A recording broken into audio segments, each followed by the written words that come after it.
Plus de 800 000 femmes ont servi dans l'armée rouge pendant la Seconde Guerre mondiale, affrontant l'ennemi avec la même détermination que leurs camarades masculins. Elles manœuvraient des mitrailleuses, pilotaient des bombardiers, tiraient comme des tireuses d'élite et participaient à des combats directs sur certains des fronts les plus meurtriers du conflit. Elles n'étaient pas auxiliaires. Elles étaient des combattantes intégrées dans la machine militaire soviétique, résultat d'une stratégie délibérée motivée par l'urgence, l'idéologie et l'ampleur de l'attaque allemande. Leur présence massive sur le champ de bataille brisait tous les schémas de la pensée militaire contemporaine, mais pour les nazis, ce n'était pas une nouveauté tactique, c'était une aberration. Les femmes armées n'étaient pas considérées comme des soldats, mais comme une menace biologique et idéologique qui devait être éliminée sans hésitation. Pourquoi ces femmes n'ont-elles pas été traitées comme des prisonnières de guerre?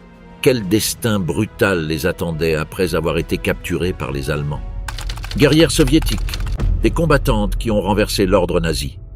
La participation féminine à l'effort de guerre soviétique pendant la Seconde Guerre mondiale a constitué un phénomène sans précédent dans l'histoire militaire moderne.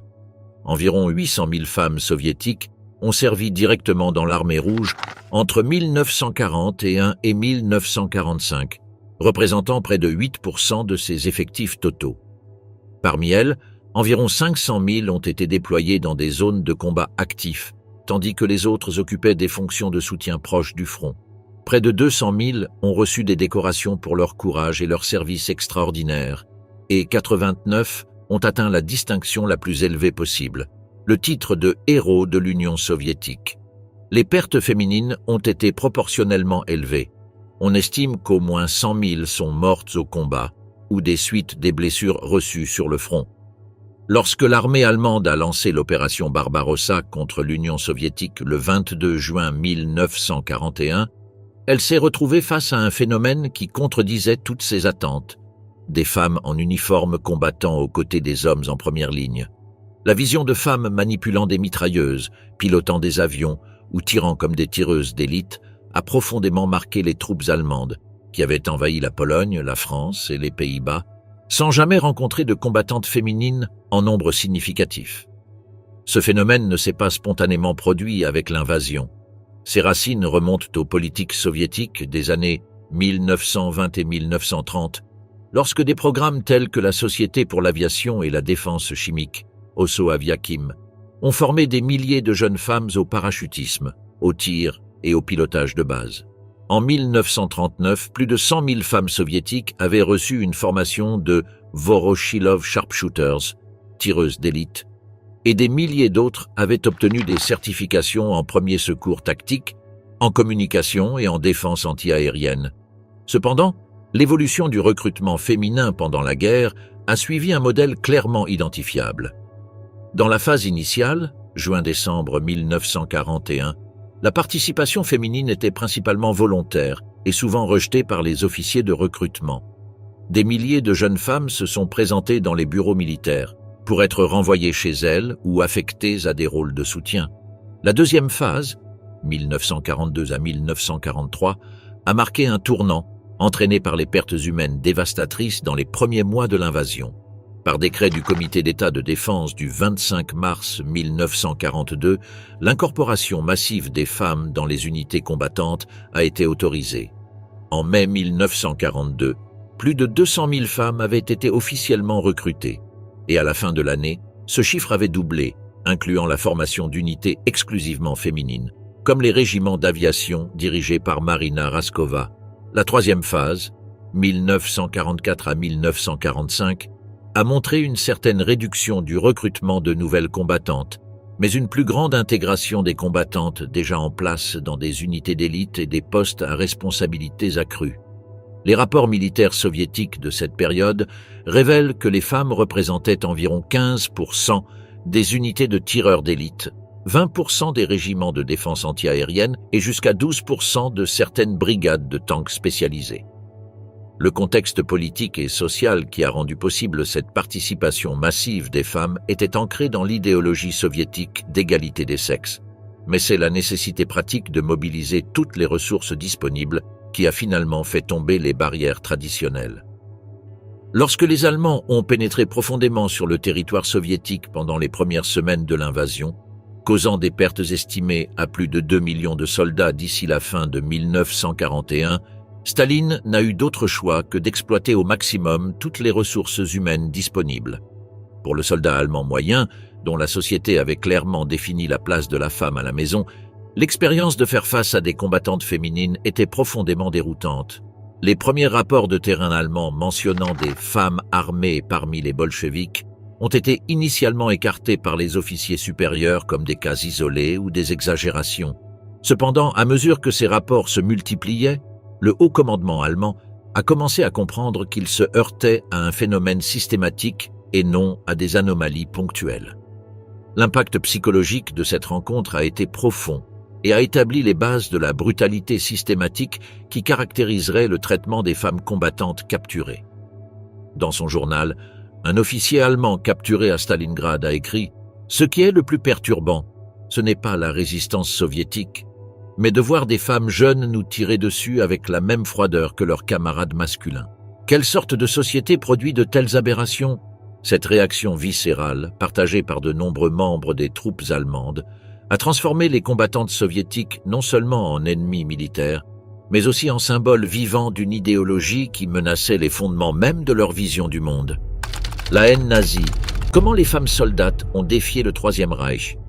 L'idéologie nationale-socialiste concernant les rôles de genre constituait un pilier fondamental du Troisième Reich, cristallisé dans le principe des 3 K, Kinder, Küche, Kirche, enfants, cuisine, église. Ce concept, loin d'être purement rhétorique, articulait une vision complète de la femme dans la société allemande. La femme idéale nazie devait se consacrer principalement à la procréation, considérée comme un service biologique à l'État, équivalent au service militaire masculin. Elle devait gérer le foyer avec efficacité, assurant qu'il fonctionne comme un microcosme de l'ordre que le régime voulait pour l'ensemble de la société. Et elle devait préserver les valeurs chrétiennes traditionnelles, purifier des éléments judéaux selon l'interprétation nazie, en transmettant ces valeurs à la génération suivante. Toute déviation de ce modèle tripartite était considérée non seulement comme une anomalie sociale, mais comme une menace pour l'avenir racial du peuple allemand et, par extension, pour la stabilité même du Reich. Cette vision a été institutionnalisée dans des programmes concrets administrés par la Reichsfrauenführung, direction des femmes du Reich, sous la direction de Gertrude Scholz-Klink. La loi sur les incitations matrimoniales de 1933 offrait des prêts aux couples allemands racialement purs, qui augmentaient considérablement si la femme abandonnait le travail rémunéré. La Croix d'honneur de la mère allemande, instituée en 1938, récompensait les femmes ayant 4, 6 ou 8 enfants avec des médailles de bronze, d'argent ou d'or, respectivement. Le programme Lebensborn, source de vie, initié par Heinrich Himmler en 1935, établit des foyers spéciaux où des femmes racialement précieuses pouvaient donner naissance, même en dehors du mariage, assurant qu'aucun enfant arien potentiel ne soit perdu en raison de conventions sociales. Les politiques éducatives renforçaient méticuleusement cette idéologie. Le programme d'études féminins dans les écoles secondaires nazies, BDM, Bund Deutscher Mädel, réduisait considérablement les mathématiques et les sciences, les remplaçant par des cours d'économie domestique, de puériculture et de biologie raciale. Les universités imposaient un numerus clausus limitant à 10% la proportion d'étudiantes, tandis que des professions comme la médecine et le droit établissaient des quotas encore plus restrictifs pour les femmes. À mesure que la guerre avançait, l'idéologie subissait des adaptations tactiques bien que sans révision fondamentale. Le besoin croissant de main-d'œuvre dans l'industrie de l'armement obligea le régime à employer davantage de femmes dans les usines, contredisant partiellement sa propre doctrine. Cette contradiction fut gérée par un système élaboré de justification présentant le travail féminin comme un sacrifice temporaire dans des circonstances exceptionnelles et non comme une évolution idéologique. Joseph Goebbels, dans son discours « Femmes en guerre » de 1943, insista sur le fait que le travail industriel féminin était une déviation momentanée imposée par l'urgence du chemin naturel de la femme allemande. Cependant, même ces adaptations pragmatiques avaient des limites infranchissables. Adolf Hitler s'opposa à plusieurs reprises au recrutement de femmes pour un service militaire direct, même lorsque la situation sur les fronts se détériorait de façon catastrophique. Lors d'une conférence militaire en janvier 1945, lorsque certains généraux suggérèrent de former des unités auxiliaires féminines pour la défense anti-aérienne, Hitler répondit « Je préférerais perdre la guerre que permettre aux femmes allemandes de se masculiniser dans le service militaire. L'Allemagne nationale-socialiste n'oubliera jamais que le destin naturel de la femme est d'être mère. » Cette conception rigide des rôles de genre fut profondément défiée lorsque les troupes allemandes rencontrèrent des femmes soviétiques sur le champ de bataille. Pour la mentalité nazie, la femme combattante représentait une transgression fondamentale de l'ordre naturel, un exemple parfait de la dégénérescence qui, selon leur propagande, caractérisait le système soviétique. Alfred Rosenberg, idéologue principal du parti nazi, décrivit cette participation féminine comme la preuve ultime que le bolchevisme détruit même les caractéristiques sexuelles naturelles, produisant un troisième genre monstrueux, ni homme ni femme. Le vocabulaire nazi développa des termes spécifiques pour déshumaniser ces combattantes. Flintenweiber, femmes avec des fusils, était utilisé systématiquement dans les documents officiels, les ordres militaires et la propagande. Ce terme n'exprimait pas seulement du mépris, mais remplissait une fonction psychologique essentielle. En niant à ces femmes le statut de soldatinnen, soldate, on leur niait également la dignité et les droits associés aux combattants légitimes selon les conventions internationales. L'idéologie nazie sur le genre établissait une dichotomie simpliste mais puissante. Les femmes étaient divisées en deux catégories exclusives. La Vierge Mère, représentée par la femme allemande remplissant son devoir reproductif dans le mariage arien, et la prostituée dégénérée, associée à la femme qui transgressait les normes de féminité. Les femmes soviétiques armées étaient immédiatement classées dans cette seconde catégorie, considérées comme des représentantes d'un système qui, selon les théoriciens nazis, pervertissait les lois naturelles qu'ils prétendaient défendre. Cette catégorisation idéologique justifiait la violence extrême. Si les femmes combattantes soviétiques représentaient l'antithèse de l'ordre naturel que défendait le nazisme, leur élimination physique devenait non seulement acceptable mais nécessaire.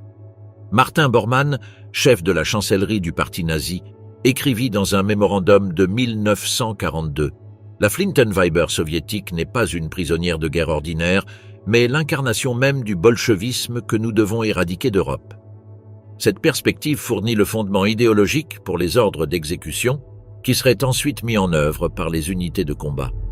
Résistance absolue, des soldats qui ont lutté jusqu'à leur dernier souffle.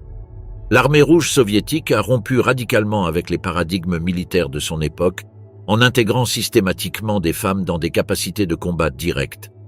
Cette rupture révolutionnaire est allée au-delà de la simple inclusion des femmes dans des rôles auxiliaires, comme cela se produisait dans d'autres armées alliées.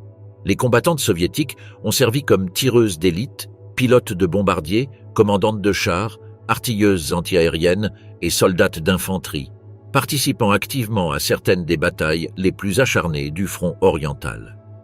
Les unités de tireuses d'élite féminines constituent l'un des exemples les plus emblématiques de cette intégration. La formation spécialisée pour tireuses d'élite a commencé formellement en 1943 avec l'ouverture de l'école centrale féminine de tireuses d'élite à Podolsk, bien que de nombreuses femmes servaient déjà dans cette capacité depuis 1941.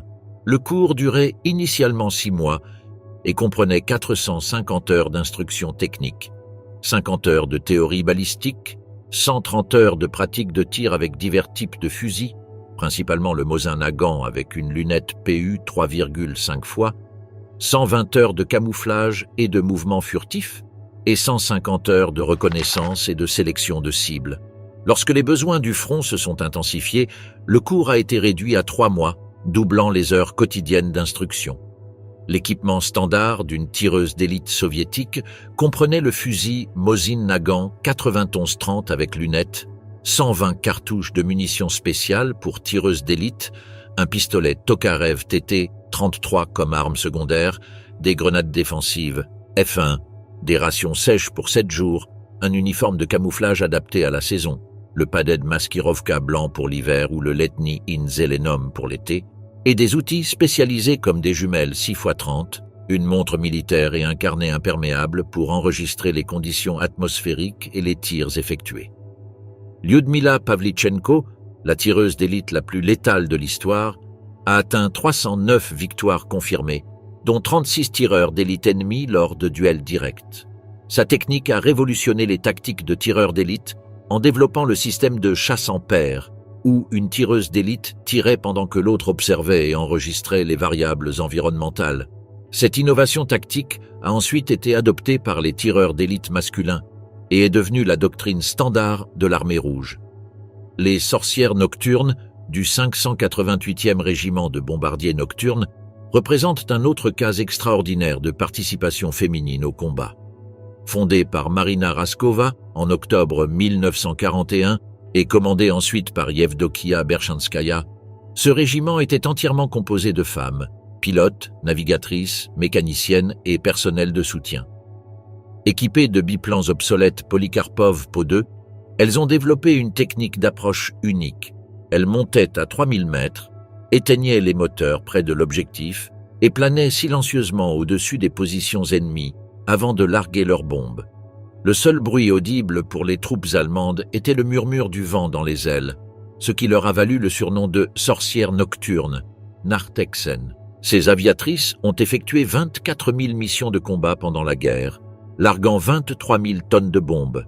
Elles l'ont fait dans des conditions extraordinairement difficiles, sans radar, sans radio, naviguant à l'aide de boussoles et de cartes stellaires, sans parachute jusqu'en 1944, en raison du poids supplémentaire qui réduisait la capacité de charge des bombes, et dans des avions en bois et toile qui pouvaient prendre feu avec un seul impact de munitions traçantes. Chaque équipage effectuait entre 8 et 18 missions par nuit, revenant pour recharger les bombes entre les vols, ce qui signifiait que de nombreuses pilotes ont accumulé plus de 800 missions au cours de la guerre. La participation féminine dans les unités blindées et d'artillerie, bien que moins connue, a également été significative. Environ 15 000 femmes ont servi dans des régiments de chars et des unités mécanisées. Maria Oktyabrskaya, après avoir perdu son mari au combat, a vendu toutes ses possessions pour faire don d'un char T-34 à l'armée, à condition qu'on lui permette de le piloter.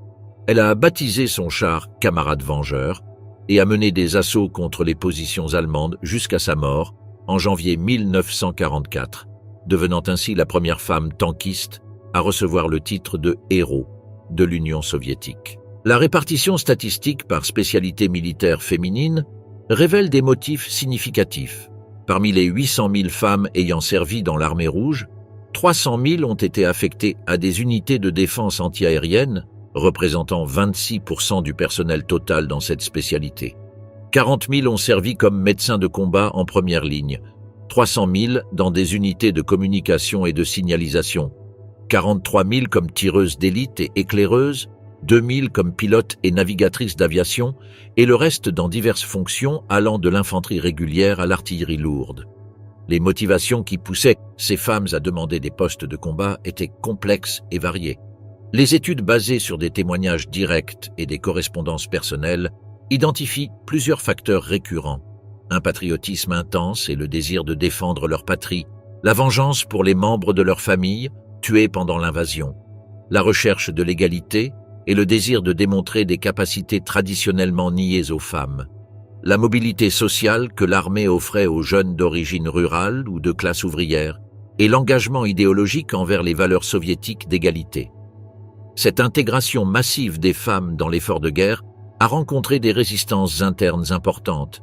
De nombreuses combattantes ont témoigné avoir trouvé au début du scepticisme, voire de l'hostilité de la part des officiers conservateurs et des camarades masculins. Alexandra Boyko, opératrice radio à Kuban, écrivit dans son journal « Au début, les hommes nous regardaient comme si nous venions d'une autre planète. Le commissaire a dû donner un discours spécial, leur rappelant que nous étions là pour les mêmes raisons qu'eux. Cependant, l'efficacité démontrée au combat a progressivement dissipé nombre de ces résistances. En 1944, des rapports internes du quartier général soviétique reconnaissaient explicitement que les unités ayant une forte proportion de femmes affichaient des taux de désertion significativement plus bas et une plus grande cohésion dans les situations de stress extrême. La présence de femmes dans des rôles de combat a profondément transformé la nature de la guerre sur le front oriental. Pour les Allemands, habitués à une séparation rigide entre combattants et civils basée sur le genre, la rencontre avec des femmes qui tuaient avec la même efficacité que les hommes représentait non seulement un choc tactique, mais aussi un défi existentiel à leur vision du monde, contribuant ainsi à la brutalisation du conflit et au traitement impitoyable réservé à celles qui étaient faites prisonnières. Ordre de mort, l'exécution systématique des femmes soviétiques. L'élimination systématique des combattantes soviétiques par les forces allemandes n'a pas été le résultat d'excès individuels, mais d'une politique délibérée et codifiée dans des ordres spécifiques émis par les plus hauts niveaux de la hiérarchie militaire. Ces directives, documentées dans des archives militaires récupérées après la guerre, révèlent l'institutionnalisation de pratiques qui violaient de manière flagrante les conventions internationales sur les prisonniers de guerre.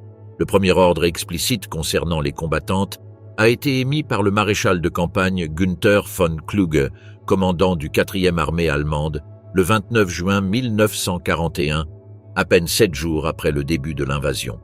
La directive 1A/B nr. 1511/41 stipulait sans ambiguïté « Les femmes en uniforme doivent être fusillées ».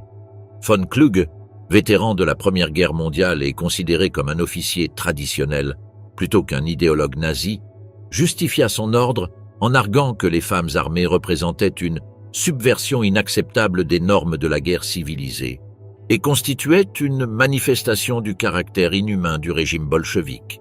Bien que cette directive initiale ait été techniquement annulée en septembre 1941 après des questionnements de certains officiers juridiques de l'armée préoccupés par des représailles contre des prisonniers allemands, son esprit est resté présent dans des ordres ultérieurs plus spécifiques et dans de nombreux cas plus brutaux. L'annulation, de plus, fut limitée. Elle interdisait seulement l'exécution automatique des femmes en uniforme complet de l'armée rouge, laissant délibérément ouverte la possibilité d'éliminer celles classées comme tireuses d'élite ou partisanes, catégories dans lesquelles toute femme capturée avec des armes était fréquemment incluse. Le 10 octobre 1941, le maréchal de campagne Walter von Reichenau, commandant du 6e armée, émit sa fameuse ordonnance sur la conduite des troupes à l'Est, Reichenau-Befehl, qui traitait spécifiquement du traitement des partisans capturés, des commissaires politiques et des combattantes. Le document stipulait « Cette lutte exige des mesures impitoyables et énergiques contre les éléments bolcheviques, en particulier les commissaires politiques, les partisans et les Flintenweiber, qui représentent tous un danger pour notre sécurité et la pacification des territoires conquis. » L'ordre continuait en spécifiant que ces éléments devaient être éliminés par des procédures spéciales, un euphémisme établi pour des exécutions sommaires. Von Reichenau, contrairement à von Kluge, était un partisan enthousiaste du nazisme qui avait joué un rôle clé dans la réconciliation de l'armée traditionnelle avec le régime de Hitler. Son ordre reflétait une conviction idéologique profonde et fut distribué comme modèle à d'autres unités. En fait, Hitler fut tellement impressionné par cette directive qu'il ordonna sa circulation à tous les commandants du front oriental comme guide de comportement exemplaire. Au niveau divisionnaire, ces directives générales furent mises en œuvre par des ordres plus spécifiques adaptés aux circonstances locales.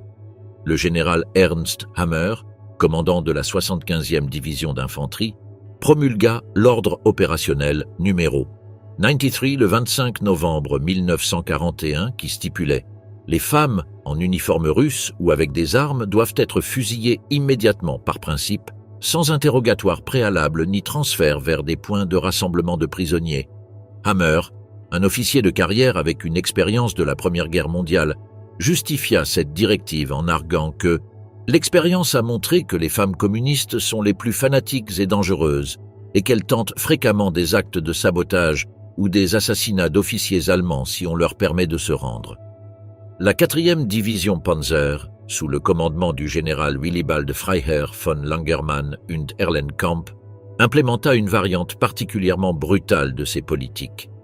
Dans sa directive du 14 décembre 1941, il établit « Les partisans sournois et cruels ainsi que les Flintenweiber dégénérés ne doivent pas être envoyés dans un camp de prisonniers de guerre, mais doivent être pendues à l'arbre le plus proche comme avertissement à la population locale. Von Langermann, aristocrate traditionnel mais avec de fortes convictions anticommunistes, considérait que les exécutions publiques remplissaient une fonction exemplaire dans les territoires occupés. Ces ordres n'étaient pas des paroles en l'air, mais des politiques systématiquement mises en œuvre. Les rapports opérationnels de diverses unités documentent méticuleusement leur exécution. La 122e division d'infanterie, dans son rapport mensuel IA numéro 2241-41 juillet 1941, enregistre la capture de 38 éléments subversifs, dont 30 femmes en uniforme ou avec des armes, toutes traitées selon les directives en vigueur, un euphémisme standard pour des exécutions. L'application de ces politiques variait géographiquement à mesure que la guerre avançait.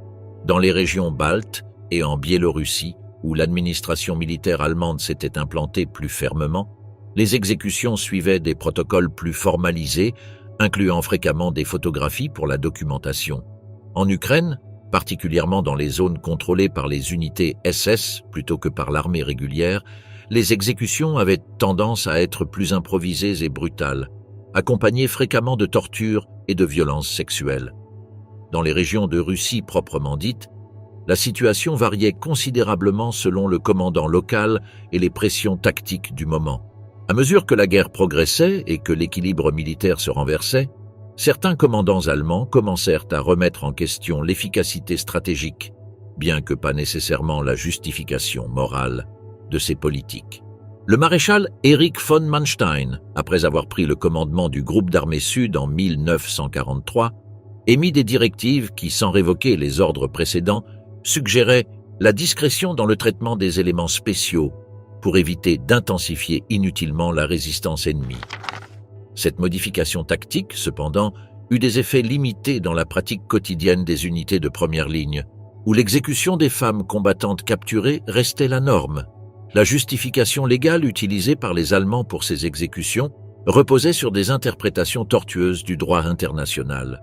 L'argument principal, formulé dans un mémorandum juridique préparé par le département juridique de l'OKW, Haut Commandement des Forces armées, en août 1941, soutenait que l'Union soviétique, n'ayant pas ratifié la Convention de Genève de 1929 sur les prisonniers de guerre, ne relevait pas de sa protection. Cet argument ignorait commodément que l'Allemagne comme l'URSS étaient toutes deux liées par la Convention de la Haye de 1907, qui établissait des normes humanitaires de base pour le traitement des combattants capturés, y compris explicitement les femmes. La propagande nazie, comment ils déshumanisèrent les soldats soviétiques.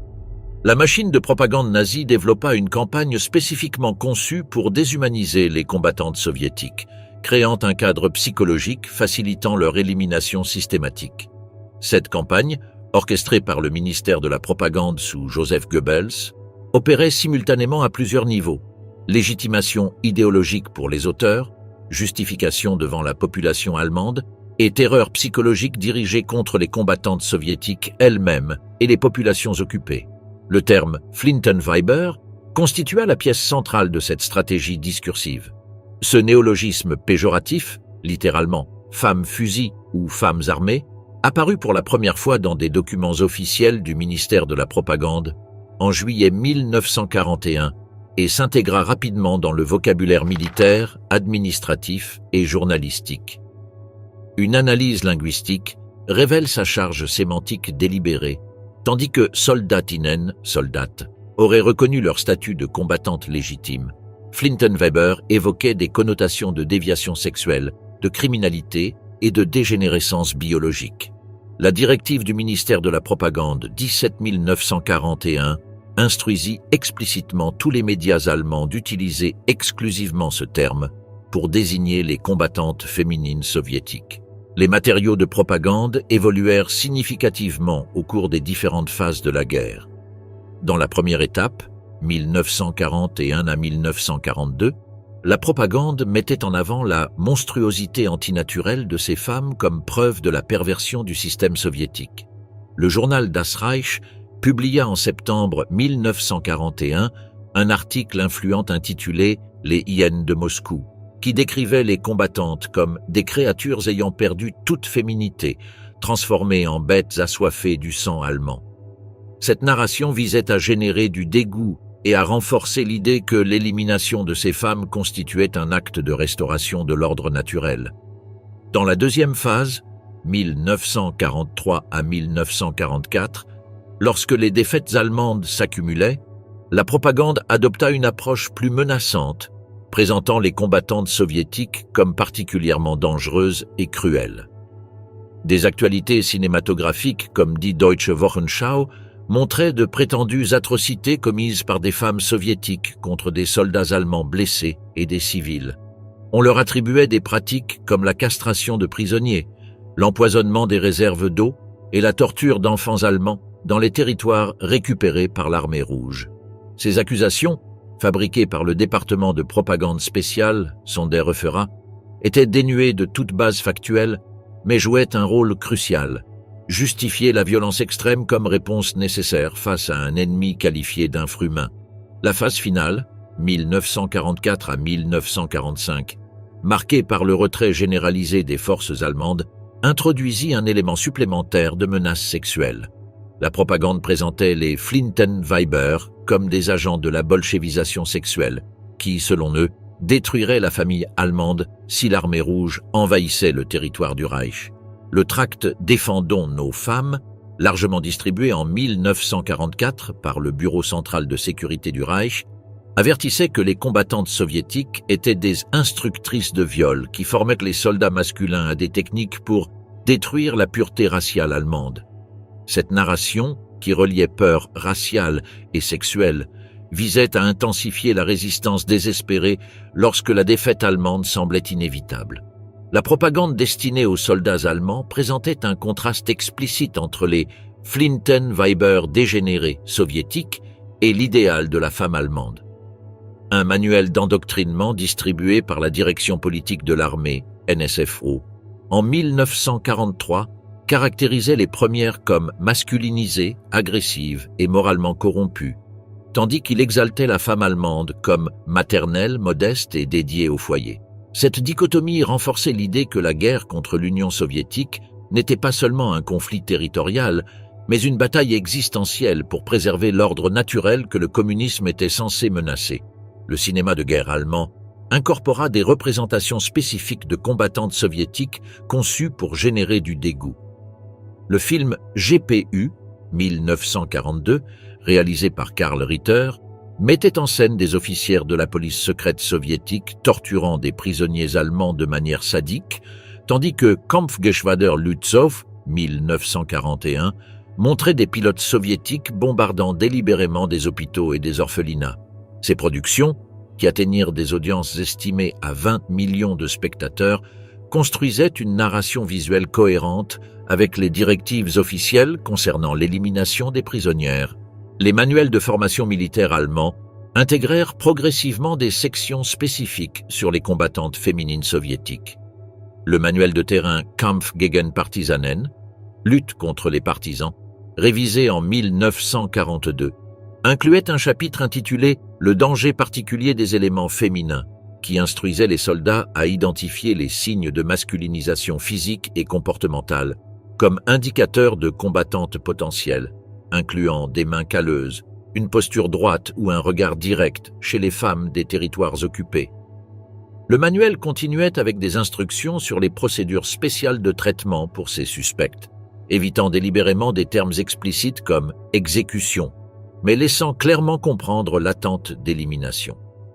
Le contraste avec la propagande soviétique sur ses propres combattantes était extrême. Tandis que les matériaux nazis les déshumanisaient, la propagande soviétique les célébrait comme des héroïnes révolutionnaires qui transcendaient les limitations traditionnelles de genre. Des affiches comme « La patrie appelle » d'Irakli Toidze, 1941, représentaient des femmes soldates comme des symboles de la résistance nationale. Des publications comme Krasnoarmaïtskaya Pravda, la vérité de l'armée rouge, mettaient régulièrement en avant les exploits des tireuses d'élite et des pilotes, les présentant comme le modèle de la nouvelle femme soviétique. Ce contraste propagandiste reflétait des différences fondamentales dans la conception idéologique du genre et renforçait l'incompatibilité essentielle entre les deux systèmes. Dans les zones occupées, La propagande allemande dirigée vers la population locale visait à générer du rejet envers les femmes rejoignant la résistance. Des affiches en langue locale avertissaient que les femmes prenant les armes perdaient leur honneur féminin et devenaient des parias sociaux. Une affiche largement distribuée en Ukraine en 1942 montrait une femme partisane abandonnant un enfant pleurant. Avec le texte « Elle a choisi le fusil plutôt que son enfant ». Ces campagnes cherchaient à exploiter des valeurs traditionnelles pour isoler les combattantes du soutien communautaire crucial nécessaire à la survie des mouvements partisans. Les photographies de femmes soviétiques capturées ou mortes jouaient un rôle spécifique dans cette guerre psychologique. Des images d'exécutions publiques de partisans comme Maria Kislyak à Smolensk, novembre 1941, ou Zoya Kosmodemianskaya à Petrichevo, décembre 1941, furent diffusées comme avertissement auprès de la population locale. Simultanément, des photographies trophées de combattantes mortes circulaient parmi les troupes allemandes comme preuve de succès dans la purification idéologique. Les archives photographiques de la Wehrmacht contiennent des centaines de ces images, beaucoup montrant des corps semi-nus dans des postures humiliantes, révélant la dimension sexualisée de cette violence. La nudité forcée remplissait une fonction symbolique, réaffirmer leur condition féminine précisément pour les punir d'avoir transgressé les limites de leur genre en prenant les armes. Cette campagne propagandiste eut des effets profonds et mesurables sur le comportement des troupes. Des études des interrogatoires de prisonniers allemands réalisées par le NKVD soviétique révèlent que les soldats exposés intensivement à ces matériaux montraient des taux significativement plus élevés de violence extrême contre les prisonnières. Une analyse de 200 cas documentés de captures ayant abouti à des exécutions montre que dans 78% des incidents, les auteurs verbalisaient spécifiquement des termes et des concepts de la propagande officielle pendant l'acte, suggérant une internalisation efficace de ces cadres idéologiques. L'impact à long terme de cette guerre psychologique dépassa le conflit immédiat. L'image de la femme soviétique comme une aberration antinaturelle persista dans la culture occidentale d'après-guerre, rendant difficile la reconnaissance complète de sa contribution militaire. Comme l'a observé l'historienne Anna Krylova, la propagande nazie sur les combattantes soviétiques fut en partie responsable du silence historiographique qui suivit la guerre, lorsque même dans l'URSS elle-même, les expériences de ces femmes furent progressivement marginalisées de la narration officielle de la victoire. La dernière résistance, des femmes qui ont lutté jusqu'à la mort. La connaissance du destin qui les attendait après leur capture transforma radicalement l'état d'esprit et les tactiques des combattantes soviétiques. En comprenant que se rendre signifiait pratiquement une sentence de mort, ces femmes développèrent une détermination exceptionnelle, préférant mourir au combat plutôt que de tomber entre les mains de l'ennemi.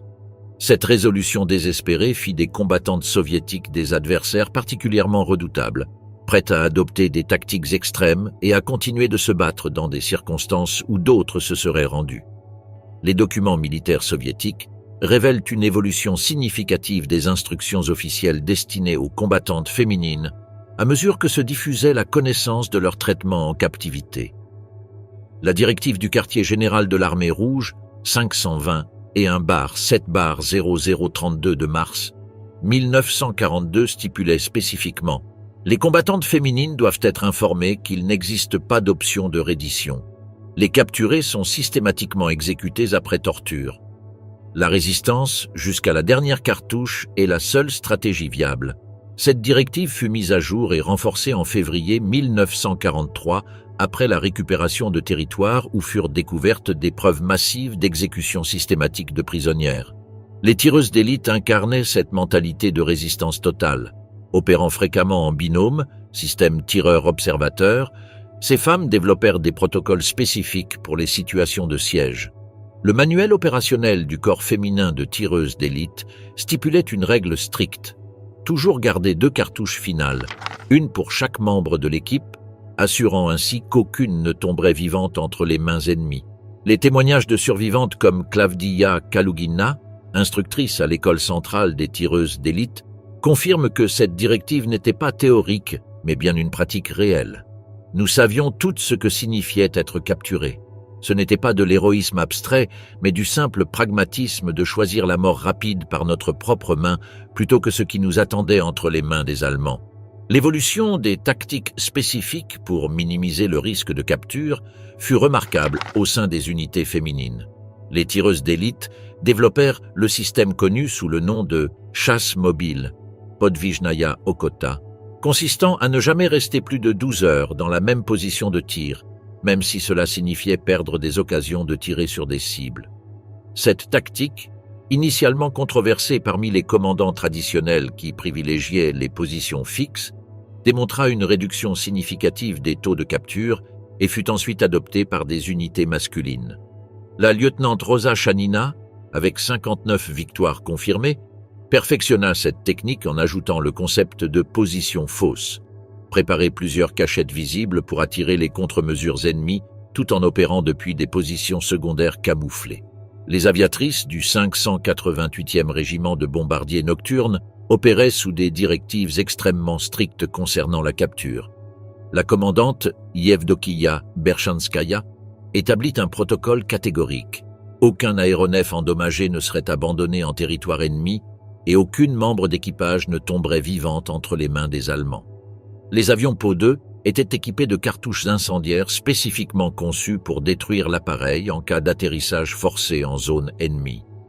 Plus notable encore, les pilotes recevaient une formation spécialisée en infiltration terrestre, des techniques pour revenir aux lignes soviétiques en traversant un territoire occupé, comprenant des méthodes d'orientation nocturne, de camouflage improvisé et de survie sans provision dans des conditions extrêmes.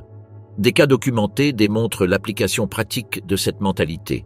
Lorsque son aéronef fut atteint lors d'un bombardement sur Mozdok en 1942, la pilote Yekaterina Budanova, avec son moteur en feu et sans possibilité de revenir aux lignes soviétiques, dirigea délibérément son avion vers une concentration de véhicules allemands, transformant sa mort inévitable en un dernier acte de combat. Le rapport officiel allemand, récupéré après la guerre, décrit l'incident comme une attaque suicidaire délibérée qui détruisit 3 camions de ravitaillement et tua 12 soldats, reconnaissant implicitement la tactique. Les unités de partisans féminins développèrent des variations particulièrement sophistiquées de ces stratégies de résistance ultime, faisant face à des risques encore plus grands en opérant constamment derrière les lignes ennemies. Ces femmes mirent en place des systèmes tels que le empoisonnement retardé. Un document de formation du quartier général du mouvement partisan de 1943 stipule « Les combattantes féminines en risque imminent de capture doivent ingérer la capsule XL3 qui entraînera l'inconscience en 30 minutes et la mort en 4 heures. Cela donne le temps pour un interrogatoire de base qui peut fournir de fausses informations plausibles à l'ennemi avant que l'agent perde connaissance, créant une confusion tactique tout en évitant la torture prolongée. » Tatiana Baramzina, l'une des tireuses d'élite les plus remarquables de l'armée rouge avec 36 victoires confirmées, incarna cette détermination pendant l'opération Bagration en juillet 1944.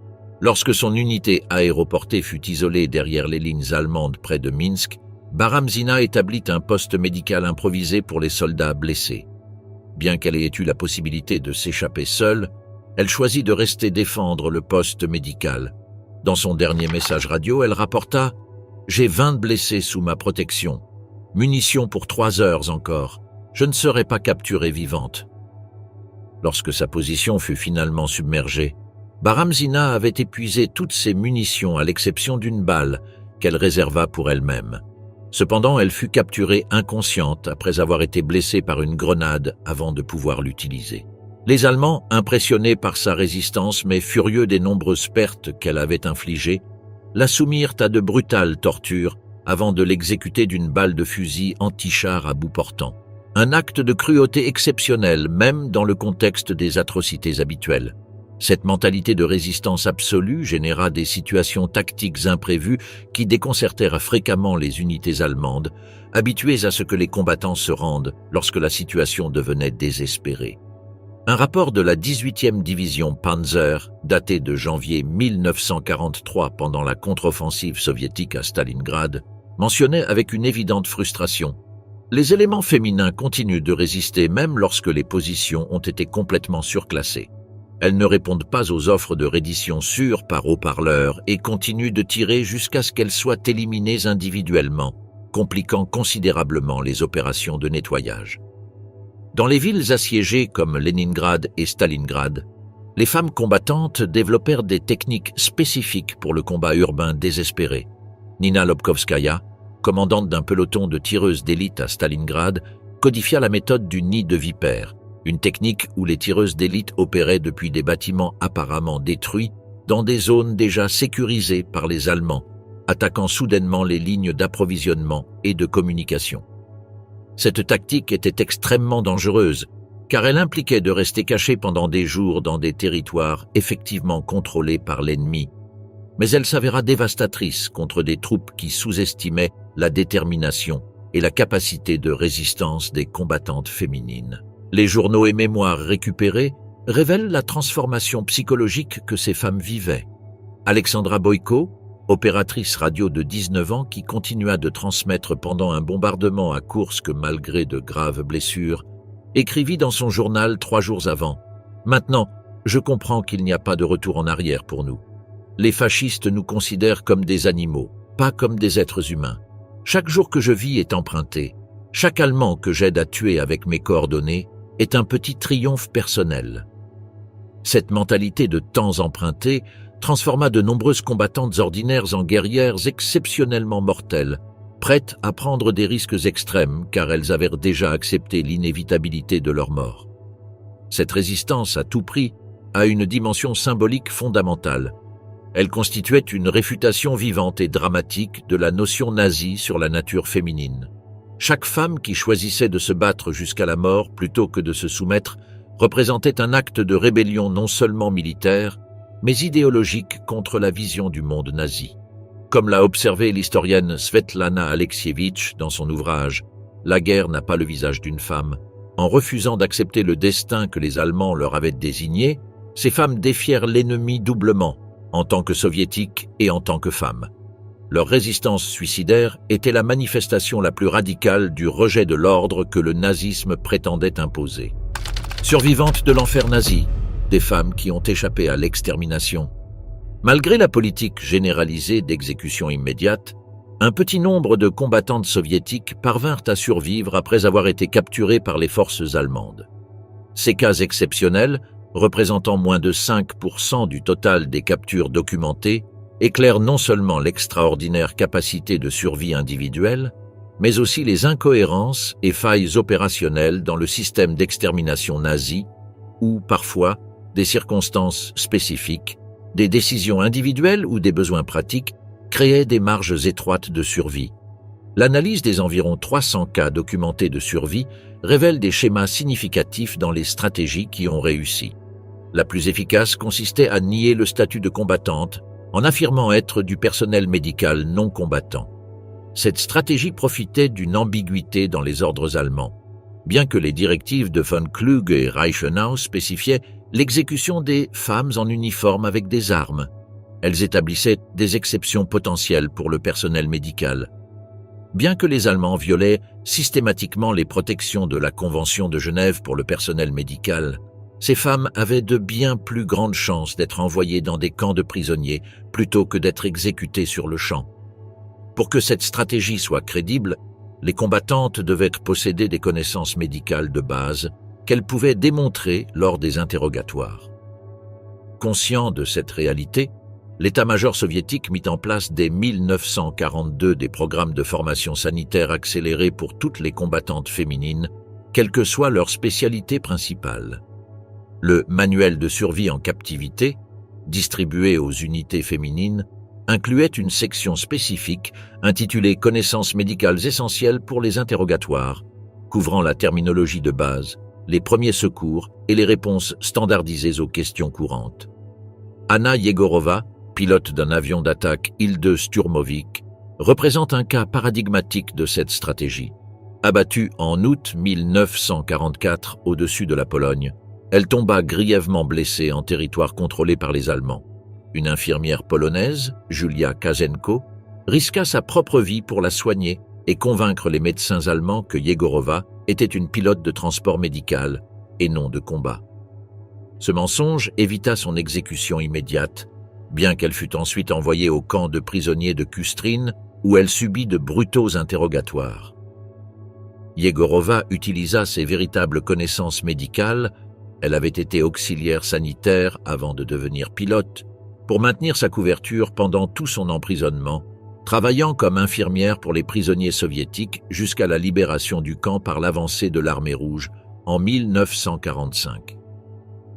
Un autre schéma récurrent parmi les survivantes implique des compétences spécifiques qui les rendaient temporairement précieuses pour les Allemands.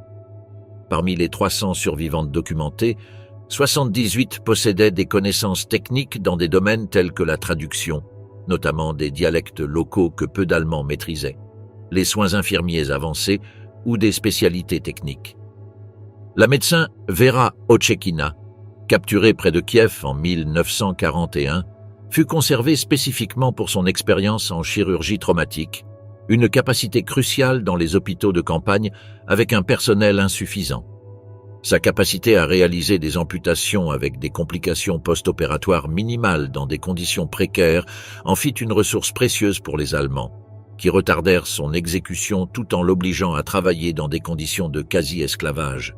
Ochekina documenta secrètement son expérience dans des notes cachées à l'intérieur des plâtres des patients soviétiques qui étaient échangés, fournissant des informations cruciales sur les installations médicales allemandes. Les unités spécialisées allemandes préservèrent parfois des combattantes féminines pour obtenir des renseignements tactiques. L'Abwehr, renseignement militaire, et plus tard, le Fremde Heere Ost, département des armées étrangères à l'Est, maintenaient des centres d'interrogation spécialisés où des prisonnières sélectionnées étaient maintenues en vie pendant des semaines, voire des mois, pendant que les interrogateurs en tiraient des informations techniques détaillées. Le centre d'interrogation de Lützen en Prusse orientale, spécialisé dans le renseignement aérien, maintint 16 aviatrices soviétiques capturées pendant des périodes prolongées, leur extrayant des informations sur les capacités techniques des aéronefs, les procédures opérationnelles et les localisations des aérodromes, avant de les transférer dans des camps de concentration une fois leur valeur informative épuisée. Le camp de concentration de Ravensbrück, établi spécifiquement pour les femmes, reçut environ 18 000 prisonnières soviétiques pendant la guerre. Bien que la majorité étaient des civils déportés pour le travail forcé, les documents administratifs du camp identifient 997 d'entre elles comme d'anciennes combattantes qui avaient réussi à dissimuler leur statut militaire au départ. Les conditions à Ravensbrück étaient brutales. Famine systématique, travaux forcés exténuants, expériences médicales non consenties et violences sexuelles institutionnalisées. Le taux de mortalité parmi les prisonnières soviétiques atteignait 65%, bien supérieur au taux général du camp de 42%. Cependant, même dans ces conditions inhumaines, les femmes soviétiques développèrent d'extraordinaires stratégies collectives de survie. Yevgenia Lazarevna Klem, partisane capturée en Biélorussie qui survécut à Ravensbrück, documenta dans ses mémoires le système des familles, Semia. Des groupes de 5 à 7 prisonnières formant des unités de soutien mutuel, partageant des rations, s'occupant les unes des autres en période de maladie et restant vigilantes lors des moments de vulnérabilité. Ce système, inspiré des structures partisanes, augmenta significativement les taux de survie. Les archives du camp montrent que les prisonnières isolées avaient 3,5 fois moins de chances de survie que celles intégrées dans ces groupes solidaires. Les survivantes développèrent des techniques spécifiques pour préserver leur intégrité psychologique face à la déshumanisation systématique. Une pratique documentée dans de nombreux témoignages était l'université chuchotée, Shepchushchi Université. Pendant les rares heures de repos, des prisonnières ayant une formation académique ou technique donnaient des leçons chuchotées sur leur domaine de connaissances. Ces activités clandestines ne se contentaient pas de transmettre des connaissances pratiques utiles pour la survie, mais remplissaient également une fonction psychologique vitale, maintenir un sens de l'identité et de la dignité humaine.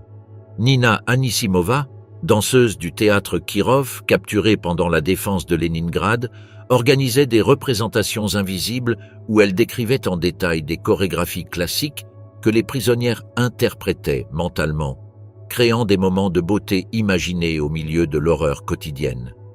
Le cas d'Olga Omelchenko, représente l'une des trajectoires de survie les plus extraordinaires documentées.